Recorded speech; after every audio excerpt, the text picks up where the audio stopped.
día a día, todos nos facemos moitas preguntas sobre unha morea de cousas.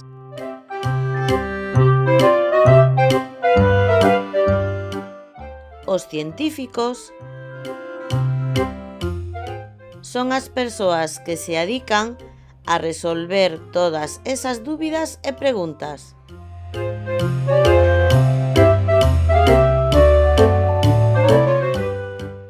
E como o fan? Pois usando o método científico.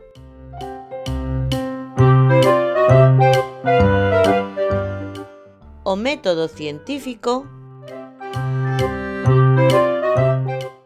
consiste nunha serie de pasos ordenados que nos permiten atopar respostas acertadas a esas preguntas que nos facemos.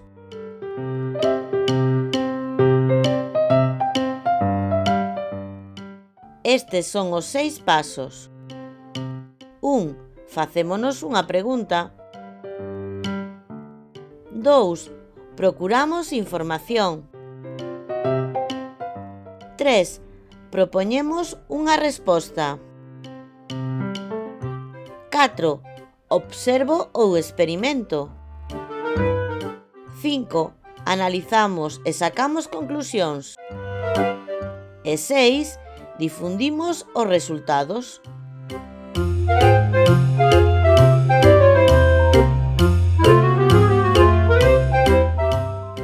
Neste tutorial nos centraremos no 5º paso, analizar os datos e sacar conclusións.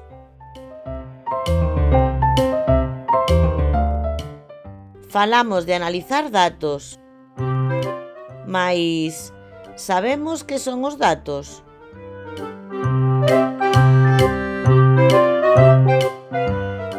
Pois os datos son todas aquelas ideas e informacións que obtemos despois da observación ou da experimentación.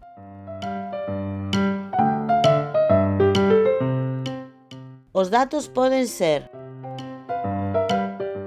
de 3 tipos.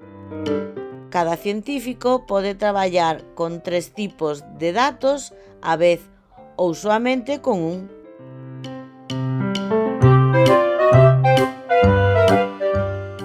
Así temos datos numéricos, datos de observación e rexistros audiovisuais.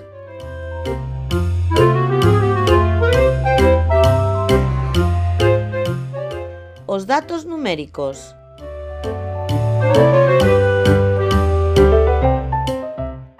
Estes datos son aqueles que se expresan con números.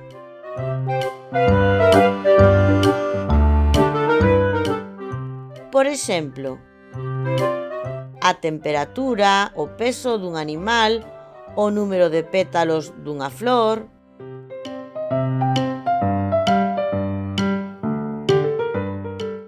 Normalmente, para conseguir estes datos numéricos, usamos instrumentos como balanzas, termómetros, vasos medidores.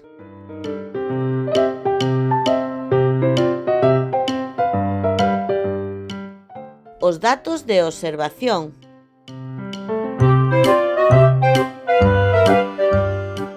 Cando observamos, os datos os percibimos polos sentidos: vista, oído, tacto.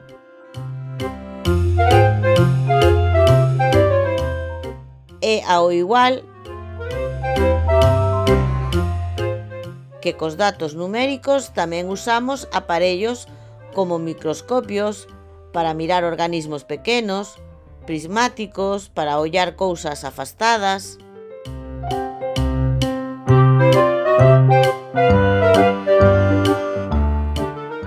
Os rexistros audiovisuais.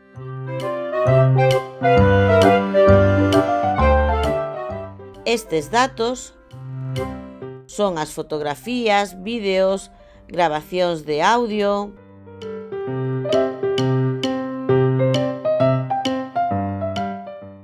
Por exemplo, a gravación do son das galiñas cando cantan para distinguirse o fan por dor, cando poñen un ovo, cando queren aparearse.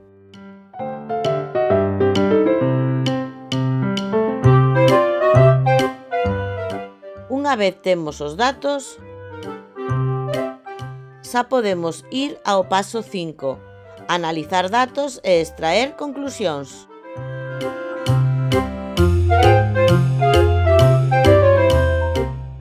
Debemos saber que analizamos os datos para relacionalos uns cos outros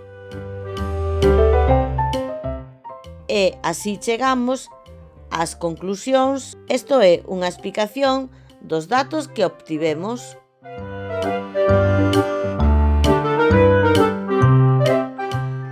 As conclusións nos permiten saber que a hipótese que fixemos é correcta ou non.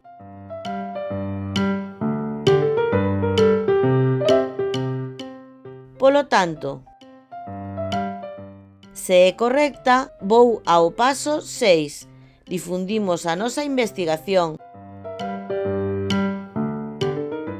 Se é incorrecta, debo volver ao paso 3 e formular unha nova hipótese e comprobar se é certa.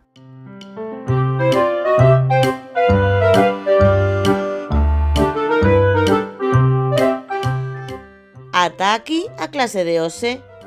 E agora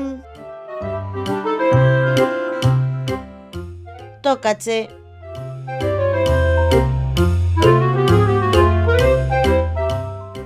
Recorda, que teño que facer se trala miña investigación os resultados que obteño non se corresponden coa hipótese formulada?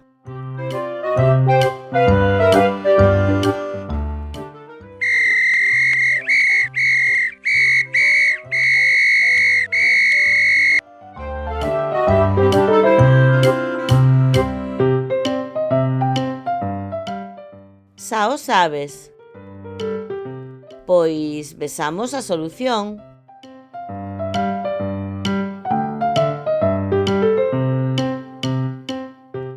Está clarísimo.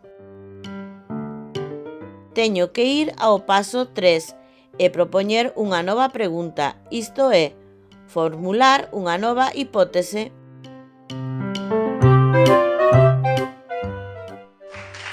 ¡Genial!